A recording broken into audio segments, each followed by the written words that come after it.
Hi, this is Dr. Neuhaus. I want to talk to you today about something I've gotten lots of questions on recently, and that is what we call posterior tibial tendon dysfunction.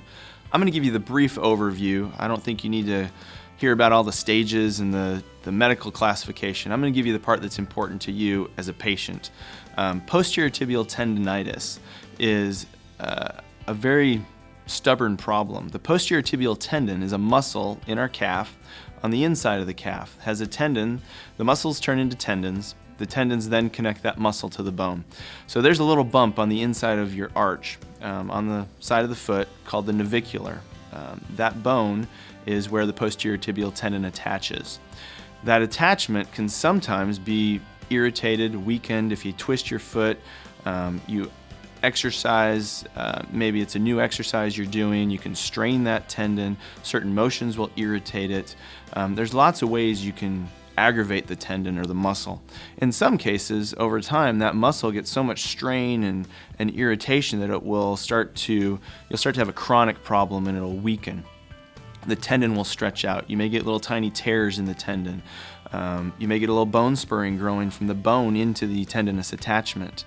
So you'll start to develop what we call posterior tibial tendon dysfunction. So a tendinitis, where it's just irritated and inflamed, can usually be treated pretty well with anti-inflammatory medication, things we do in the shoes, some braces.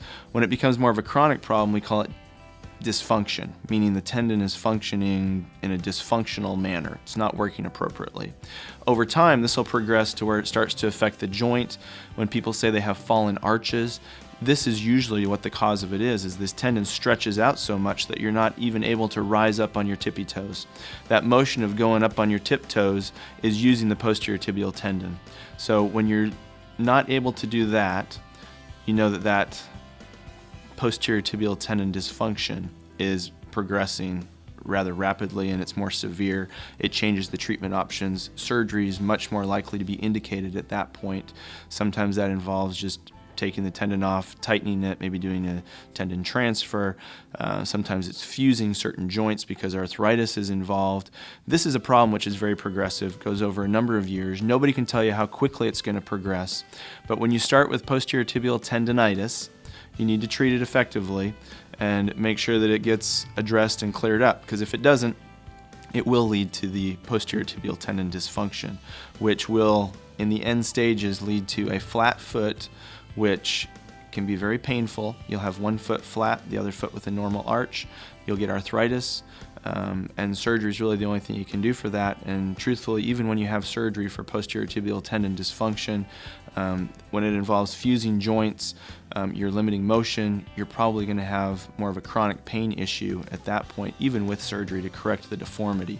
So this is something you want to address in the early stages with aggressive treatment.